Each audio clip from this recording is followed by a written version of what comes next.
आता नजर टाकूयात सुपरफास्ट 50 बातम्यांवर।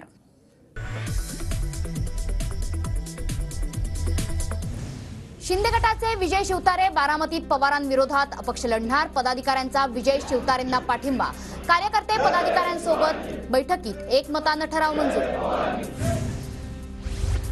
ठाण्यात शिंदेशाही संपवायची आहे का? शिंदेंना भूमिका स्पष्ट करावी लागेल, शिवतारेंच्या घोषणेनंतर राष्ट्रवादीच्या आनंद परांजपेंचा इशारा।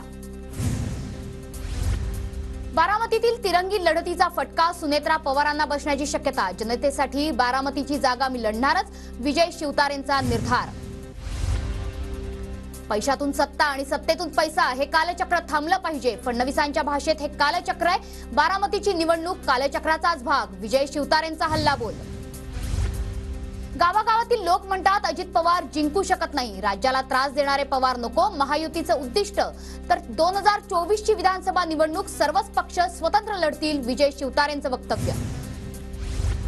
मूळचे आमदार यशवंत माने सीबीआयच्या कचाट्यात अडकण्याची शक्यता, बनावट जातीच्या दाखल्यावर सरकारकडून 3 पेट्रोल पंप घेतल्याचा आरोप, शिंदे गटाचे नेते सोमेक क्षीरसागर यांच्याकडून तक्रार दाखल। सुनेत्रा पवार बारामती आणि पुरंदर दौऱ्यावर, सुनेत्रा पवारांच्या हस्ते विविध विकास कामांचं भूमिपूजन, उमेदवारी जाहीर होण्याआधीच सुनेत्रा पवारांकडून बारामती लोकसभा मतदारसंघात जोरदार प्रचार। उद्या बारामतीत अजित पवारांच्या सभांचा धडाका, बारामती शहर आणि तालुक्यात अजितदादांच्या तब्बल 7 सभा, सुनेत्रा पवारांची उमेदवारी घोषित होण्याची शक्यता। सुनेत्रा पवारांकडून सुप्रिया सुळेंसोबतचा photo tweet, happy moments with Supriya Sule, caption देत सुनेत्रा पवारांकडून फोटो ट्विट। शिंदे गटाला जेवढ्या जागा मिळतील त्यावर गप्प बसावं लागेल, 13 जागा मिळाल्या नाही तर शिंदेंनी राजीनामा द्यावा, महायुतीच्या जागा वाटपावर अनिल परबांची शिंदे गटावर टीका। मला अनेक पक्षातून फोन आले पण मी पुण्यातून लोकसभा निवडणूक लढणार, वसंत मोरे ठाम। काँग्रेस नेते मोहन जोशींनी घेतली वसंत मोरेंची भेट, मोहन जोशींकडून वसंत मोरेंना काँग्रेसमध्ये येण्याची ऑफर। श्रीकांत शिंदेंच्या घोषणेला अर्थ नाही, नाशिक लोकसभेच्या उमेदवारीचा निर्णय वरिष्ठ पातळीवर होणार, भाजपचे इच्छुक उमेदवार दिनकर पाटलांची प्रतिक्रिया। नाशिकची जागा धनुष्यबाणावर लढण्याची कार्यकर्त्यांची भूमिका, श्रीकांत शिंदेंच्या घोषणेनंतर हेमंत गोडसेंची प्रतिक्रिया। हेमंत गोडसेंच्या उमेदवारीच्या घोषणेनंतर शांतिगिरी महाराज नाराज, तिकीट मिळालं नाही तर अपक्ष लढणार, शांतिगिरी महाराजांची भूमिका। भाजपची दुसरी यादी आज जाहीर होण्याची शक्यता, दुसऱ्या यादीत महाराष्ट्रातली नावं असण्याचीही शक्यता। एकनाथ खडसेंकडून सून रक्षा खडसेंना शरद पवार गटात प्रवेशाची ऑफर, मात्र रक्षा खडसेंकडून भाजप न सोडण्याची भूमिका। मुंबईतील 3 विद्यमान खासदारांना डच्चू मिळण्याची शक्यता, मुंबईत भाजप 5 जागा लढवणार तर 1 जागा शिंदे गटाला, ठाण्याची जागा शिंदे गटाला देण्याचा प्रस्ताव असल्याची सूत्रांची माहिती। उत्तर पश्चिम मुंबईतून अमित साटवांचं नाव निश्चित होण्याची शक्यता, उत्तर मध्य मुंबईतून पूनम महाजनांऐवजी शेलारांना उमेदवारी मिळण्याची शक्यता, तर उत्तर मुंबईतून गोपाळ शेट्टींऐवजी पियुष गोयलांना पसंती।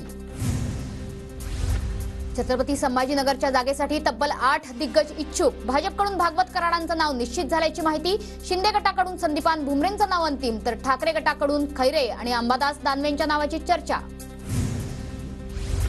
पुणे लोकसभा मतदारसंघात भाजप विरुद्ध काँग्रेस काटेकी टक्कर होणार, भाजपकडून मुरलीधर मोहोळ आणि जगदीश मुळीक यांची नावं चर्चेत, काँग्रेसकडून रवींद्र धंगेकर, अरविंद शिंदेंचं नाव चर्चेत।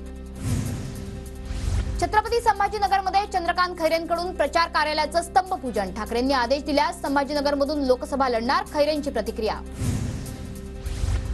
महाविकास आघाडीकडून निवडणूक लढण्याचा ठाकरेंचा प्रस्ताव हास्यास्पद, ठाकरे गटाने भाजप नेत्यांच्या उमेदवारीची चिंता करण्याची गरज नाही, केंद्रीय मंत्री नितीन गडकरींची माध्यमांना प्रतिक्रिया।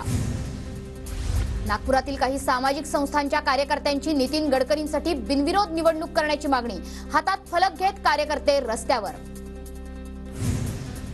काँग्रेसचं सरकार आल्यानंतर महिलांच्या खात्यात दरवर्षी 1 लाख रुपये टाकणार, राहुल गांधींची भारत जोडो न्याय यात्रेत मोठी घोषणा।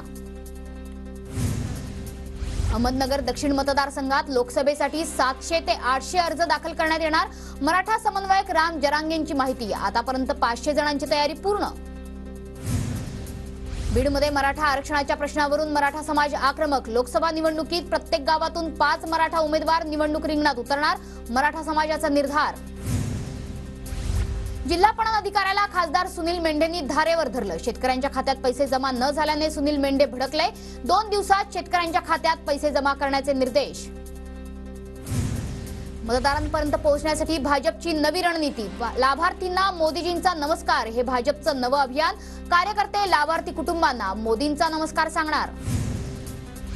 अहमदनगरच्या संगमनेर शहरात 2 गटात तणाव। जमावाकडून एकास मारहाण। फिर्यादीवरून 8 जणांविरोधात गुन्हा दाखल।